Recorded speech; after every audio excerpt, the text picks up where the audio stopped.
ఈనాటి కార్యక్రమ గౌరవ అతిథి మీలాగే ఒక కానిస్టేబుల్ యొక్క కుమారుడు ఈ రోజు ఆంధ్రప్రదేశ్ రాష్ట్ర ఉప ముఖ్యమంత్రి అయినటువంటి శ్రీ కొణిదెల పవన్ కళ్యాణ్ గారిని వారి సందేశం అందజేయవలసిందిగా మీ అందరి కరతాళ ధ్వనుల మధ్య సాదరంగా సగౌరవంగా వారిని అభ్యర్థిస్తున్నాం.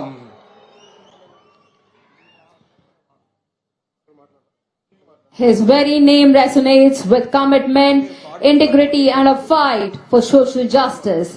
He is a leader who constantly inspires the youth to dream big and work with honesty for the state's future. Please put your hands together with a thunderous welcome to the Honorable Deputy Chief Minister of Andhra Pradesh, Sri Konidala Pavan Kalyan Kumar Garu. రాష్ట్ర ఉప ముఖ్యమంత్రి వర్యులు శ్రీ కొణిదెల పవన్ కళ్యాణ్ గారి సందేశం.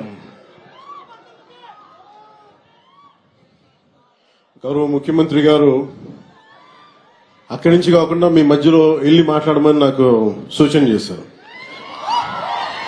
ఎందుకంటే ఇది చాలా నా గుండెకి చాలా ఆత్మీయమైన సంఘటన. ఇది ఒక 3-4 సంవత్సరాల క్రితం మీరు ఎగ్జామ్స్ రాసి మీకు ఉద్యోగాలు వచ్చి కూడా మీకు నియామక పత్రాలు ఇవ్వకపోవడం, దాన్ని కోర్టు కేసులు అవ్వడం, ఈ రోజున ఇన్ని వేల మందికి దాదాపు 6,100 పోస్టులు ఈరోజు ఈ విధంగా ఒక పండగ వాతావరణంలో జరుపుకుంటున్నామంటే దానికి మూల కారకులు గౌరవ ముఖ్యమంత్రి శ్రీ నారా చంద్రబాబు నాయుడు గారు. నేను మనస్ఫూర్తిగా వారికి కూటమి ప్రభుత్వం రావాలి అని ఎందుకు ఇంత తపన పడ్డాను అంటే, మీ బంగారు భవిష్యత్తు పాడవకూడదు. మీలో ఎంతమంది ఇందాక ఒక్కొక్కరితో కథలు వింటా ఉంటే మీ 6,100 మంది దాదాపు 4 లక్షల పైచిలుకు యువత ముందుకొచ్చి పోటాపోటీగా ఎగ్జామ్స్ ప్రవేశ ఉత్తీర్ణ పరీక్షలు చేస్తే దాంట్లో కేవలం 6,100 మాత్రమే సెలెక్ట్ అయ్యారు. అంత టఫ్ ఎగ్జామ్ ఇది. ఒక్కొక్కరు post graduation, BSc chemistry, MSc, MA, BSc computer science ఇవన్నీ ఇంత చదువుకున్న వ్యక్తులు ఒక సమాజానికి రక్షణ ఇచ్చే ఒక కానిస్టేబుల్ ఉద్యోగానికి వచ్చినందుకు మీ అందరికీ పేరు పేరున హృదయపూర్వక ధన్యవాదాలు తెలుపుకుంటా ఉన్నాను. ఇది నాకు ప్రత్యేకించి మొన్న ఈ మధ్యన గౌరవ ముఖ్యమంత్రి గారి సూచనలతోటి ఆయన అసెంబ్లీలో మేము మన ప్రమాణ స్వీకారం చేసిన తర్వాత మొట్టమొదటి అసెంబ్లీలో మేము ఒక మాట ఇచ్చాం. ఆంధ్రప్రదేశ్ సుస్థిరత కోసం, యువత భవిష్యత్తు కోసం మేము నిలబడతామని. ఎక్కడా కూడా వ్యవస్థీకృతం అయిపోయింది అవినీతి అనేది. అలాంటి వ్యవస్థీకృతమైపోయిన అవినీతిని మేము చిత్తశుద్ధిగా దాన్ని లేకుండా చేస్తాం, ఒక ప్రయత్నం చేస్తా ఉన్నాం. దాంట్లో భాగంగానే ముఖ్యమంత్రి గారి దృష్టికి తీసుకెళ్లి పంచాయతీరాజ్లో దాదాపు 10,000 మంది పైచిలుక్కి ఒకేసారి మేము ప్రమోషన్స్ ఇవ్వడం జరిగింది. ఇది ముఖ్యమంత్రి గారి దార్శనికతకి, వారు పంచాయతీరాజ్ వ్యవస్థలో ఎలాంటి అవినీతి లేకుండా ముందుకు తీసుకెళ్లిన వారి సలహాలు, సూచనలే నేను 10,000 మందికి మేము ఒకేసారి ప్రమోషన్లు ఇవ్వడం జరిగింది. అదే కోవలో 6,000 మంది దాదాపు 4 నుంచి 5 సంవత్సరాలు అనుకుంటారు మీ అందరూ మీ ప్రవేశ పరీక్షలు రాసి నియామక పత్రాలు వచ్చిన తర్వాత ఇవ్వలేకపోయినందుకు ఒక 3 సంవత్సరాలు, 3.5 సంవత్సరాల విలువైన కాలం కోల్పోయారు అందరూ. ఆ కాలాన్ని ఎవరు తిరిగి తీసుకురాలేరు. డబ్బు తిరిగి రావచ్చు కానీ కాలం, ఎందుకంటే 6,000 మంది మీరు మాట్లాడుతూ ఉంటే ఒక్కొక్కరు ఇక్కడ కూర్చున్న 6,000 మంది మీ తల్లిదండ్రులు, ఒక్కొక్కరి కష్టాలు, ఎక్కడో అల్లూరు సీతారామరాజు జిల్లా నుంచి కావచ్చు, అనంతపురం జిల్లా నుంచి కావచ్చు, అలాగే మన ఉత్తరాంధ్ర శ్రీకాకుళం, విజయనగరం. నాకు నుంచి అదే అడుగుతున్నాను. మన హోంమంత్రి అనిత గారిని, సోదరు అనిత గారిని అడుగుతా ఉన్నా, ఎందుకు ఎక్కువ మంది శ్రీకాకుళం, ఉత్తరాంధ్ర ఎందుకు ఎక్కువ చెప్పడం మిగతా జిల్లాల నుంచి రావట్లేదంటే, నాకు మిగతా జిల్లాలు మా గౌరవ ముఖ్యమంత్రి గారు కూడా చెప్తున్నారు, మిలిటరీకి, సర్వీసెస్ కి ఎక్కువ మన ఉత్తరాంధ్ర జిల్లా నుంచి వస్తాయని చెప్పి. ఉత్తరాంధ్ర నాకు అనిపిస్తుంది, ఒకసారి భరతమాత గుడి కూడా అక్కడ ఉత్తరాంధ్రలో ఉంది.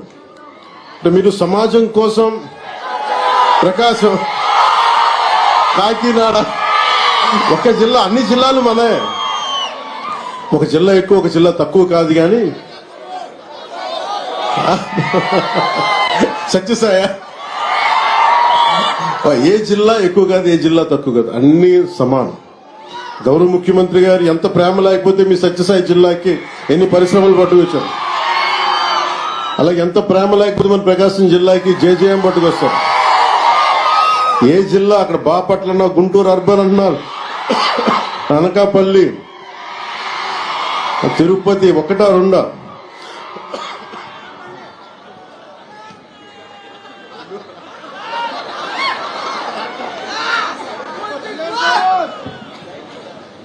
ఈరోజు ఇలాంటి పండగ వాతావరణం సందర్భంలో ఒక వ్యక్తి లోటు బలంగా తెలుస్తుంది. సోదరులు, గౌరవ మంత్రివర్యులు, ఐటీ మంత్రివర్యులు శ్రీ నారా లోకేష్ గారు లేని లోటు చాలా బలంగా తెలుస్తూ ఉంది.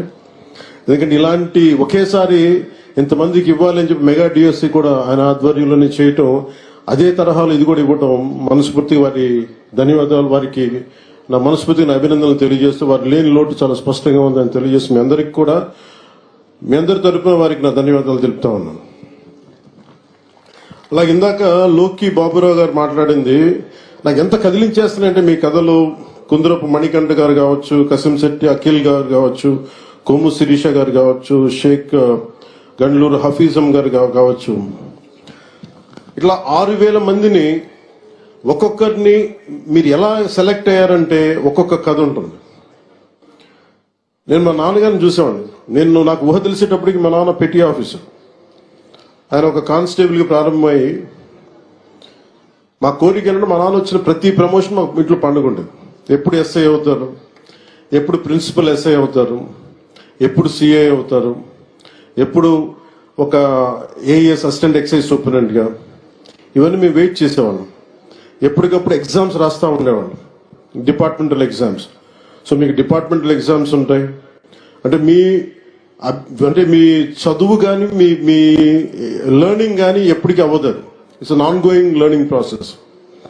నాకు మీ అందరినీ చూస్తే నాకు ఎంత ఆనందంగా ఉందండి. ఇందాక గౌరవ ముఖ్యమంత్రి గారితో నాకు అవకాశం లభించింది, మీ అందరినీ చాలా దగ్గరగా చూసే అవకాశం, మొత్తం అన్ని జిల్లాల నుంచి ప్రతి ఒక్కరిని నమస్కరించడానికి, మీ తల్లిదండ్రులతో మాట్లాడటానికి ఎంత ఆనందం అనిపించిందంటే, నాకు మీ కళ్ళల్లో ఆ ఆనందం నాకు నా తల్లిదండ్రులను చూసుకున్నట్టు అనిపించింది. మీ అందరిని చూస్తాను, అంత అద్భుతంగా అనిపించింది నాకు. ఇక్కడ ఎంత కదిలించేసిందంటే ఒక్కొక్కరి కథలు. అలాగే గౌరవ ముఖ్యమంత్రి గారు నాకు ఆదేశం ఇచ్చారు ఇందాక, లాకే బాబురావు గారి ఇంటికి, మన గ్రామానికి రోడ్లు లేవు, మీరు ఖచ్చితంగా దాన్ని చేయాలంటే గౌరవ ముఖ్యమంత్రి గారికి నేను ఈరోజు సభాముఖంగా మాటిస్తున్నాను.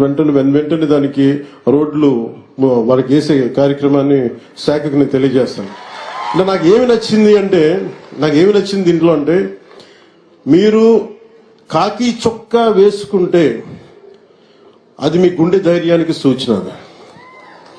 అందరూ భయపడతారు ఇలాంటి బాధ్యతతో కూడిన ఉద్యోగాలు చేయాలంటే, కానీ మీరు ఎదురొచ్చి సమాజం కోసం మీరు చేస్తున్నారు సేవ, సమాజం కోసం మీరు సేవ చేస్తున్నారు. దాదాపు ఇన్ని కోట్ల మంది జనానికి మీరు ధైర్యం ఇస్తున్నారు. అలాగే నేను మేడం అనిత గారికి కూడా చెప్తా ఉన్నాను, మీకు విధి నిర్వహణలో మీ మీద చిన్నపాటి కించపరిచిన మీ ఉన్నతాధికారులు మీకు అండగా ఉండాలని మనస్ఫూర్తిగా నేను కోరుకుంటున్నాను.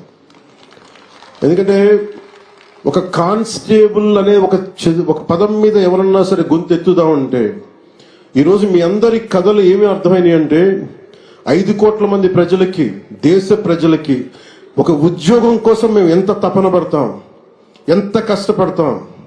కేవలం 2 ఆడపిల్లల్ని పెట్టుకొని ఒక వెనకబడ్డ కులాల నుంచి వచ్చిన ఎంత కష్టపడతాం, ఇది ప్రజలకి తెలియచేయడం చాలా చాలా చాలా అవసరం. చాలా ఉత్తేజాన్ని ఇచ్చారు మీరు, చాలా ఆనందాన్ని ఇచ్చారు.